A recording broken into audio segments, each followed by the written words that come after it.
Have you ever wondered what would happen if you walked into a company you built with your own hands, but instead of being welcomed, you were ignored, looked down on, even disrespected? This isn't a what if. This is the real story of Turin Hall, a CEO who built a multi-million-dollar retail empire. A man who believed that the true value of business is not in numbers, but in how we treat people. And yet, in just one morning, everything he believed in was shaken. That experience became the turning point of his life and of his company's future.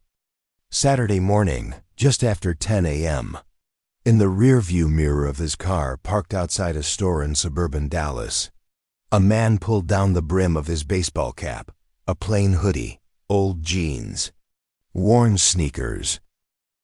He looked like nobody special. But this was Turin Hall, the CEO himself. Today, he wasn't the boss. Today, he wasn't the founder. Today, he was just another anonymous customer. And he was stepping inside with one purpose: to find the truth.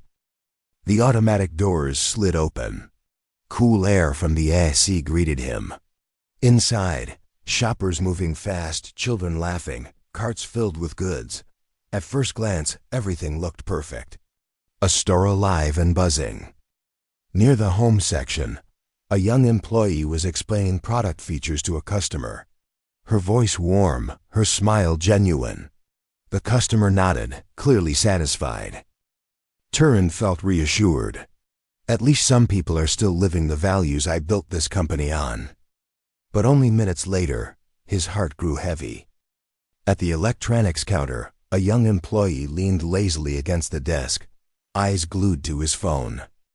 Turin picked up a pair of headphones, waited for a greeting, a smile, any acknowledgement. Nothing.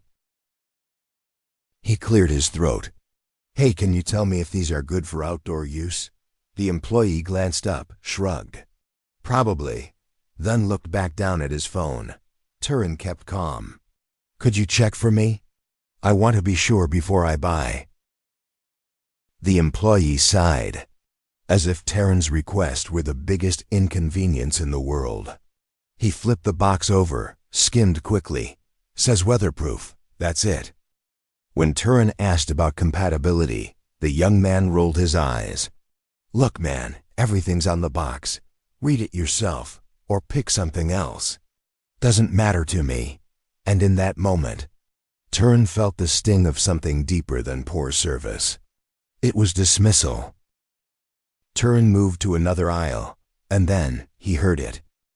Two employees chatting quietly, but not quietly enough. "That guy over there, probably just browsing. People like him never buy anything big. Yeah, he doesn't look like he can afford this stuff. Just wasting time." A chill ran down Turin's spine. They didn't know him. To them, he was just another black man in casual clothes, and that alone was enough to judge him.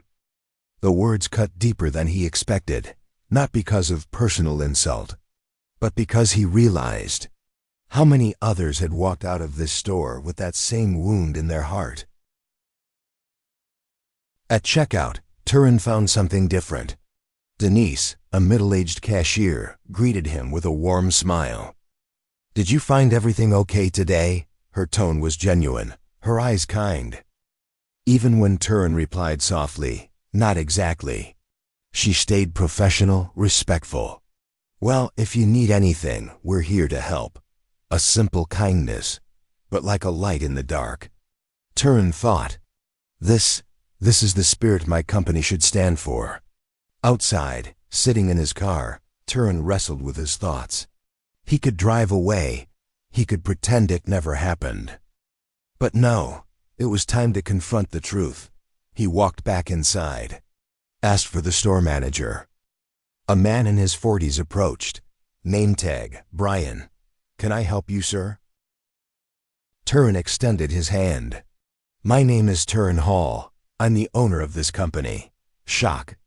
Brian's eyes widened, his voice stammered. "Mr. Hall, if I'd known you were visiting." Turin cut him off. "That's the point. You weren't supposed to know. I came here as a regular customer, And what I saw today was not good. Within minutes, all employees were gathered in the break room. Faces tense, whispers filled the air, and then silence. As Turin stood before them. "My name is Turin Hall. I'm the founder and CEO of this company. Today I came undercover to see how things really work." He paused, scanning the room. And what I saw troubled me. Some of you showed kindness, professionalism, but others failed to meet even the most basic standard of respect. He turned to the electronics employee. "You dismissed me. You ignored me. You made it clear I wasn't worth your time. That is unacceptable." Then, he spoke of the overheard whispers, assumptions made about who he was, and what he could afford, based on nothing more than his skin and clothes. The room grew heavy.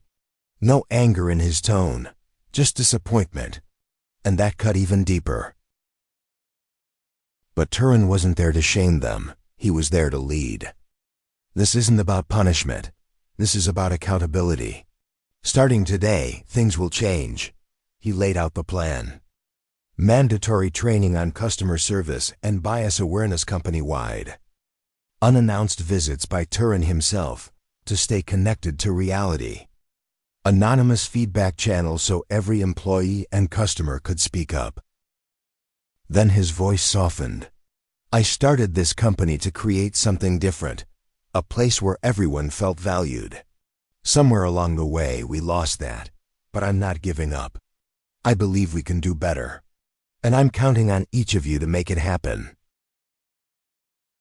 As the meeting ended, Turin walked out exhausted, yet hopeful. He knew change wouldn't come overnight. But today was the beginning. In his car, he whispered to himself, "Sometimes to see the truth, you have to take off the title, the suit, the power, and live as just another person. Only then can you understand how much fairness and respect truly matter." And friends, that lesson is not just for CEOs. It's for all of us, because every small action, every word we speak, can leave a mark on someone's heart. A dismissive glance can wound deeply, but a smile, a simple kindness, can change someone's entire day. The world becomes better when each of us starts with one simple choice. Respect others the way we want to be respected.